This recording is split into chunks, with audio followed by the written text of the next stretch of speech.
Ce jeudi, dans la soirée, le collectif Anonymous a déclaré sur Twitter être officiellement en cyberguerre contre le gouvernement russe, en réaction à l'invasion de l'Ukraine.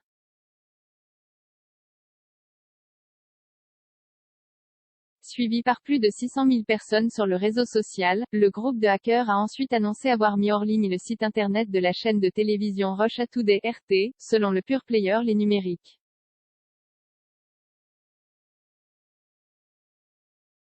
La chaîne pro-russe soutenue par le Kremlin a confirmé cette cyberattaque avant de parvenir à rétablir la situation. Des atteintes auraient également été portées au site web de la présidence russe, du gouvernement et de la chambre basse du Parlement, devenus inaccessibles par intermittence aux utilisateurs russes et kazakhs.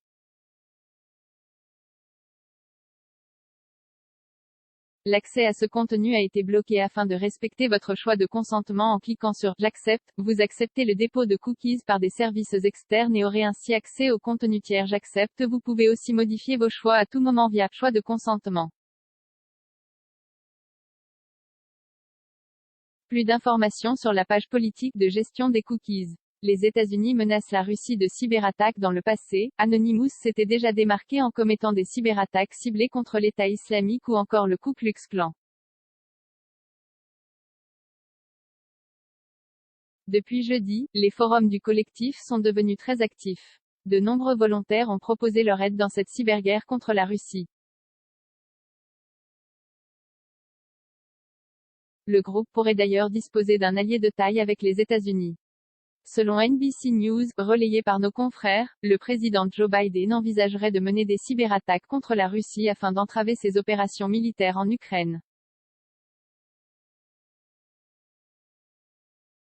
D'après nos confrères, les États-Unis pourraient ainsi perturber la connectivité Internet dans le pays, couper l'alimentation électrique ou encore altérer les commutateurs de chemin de fer pour limiter le réapprovisionnement des troupes russes. 37 commentaires 6,2 K partagé sur Messenger, partagé sur Facebook, partagé sur Twitter, partagé sur Flipboard, partagé sur Pinterest, partagé sur LinkedIn, envoyé par mail, sauvegarder une faute. Imprimé.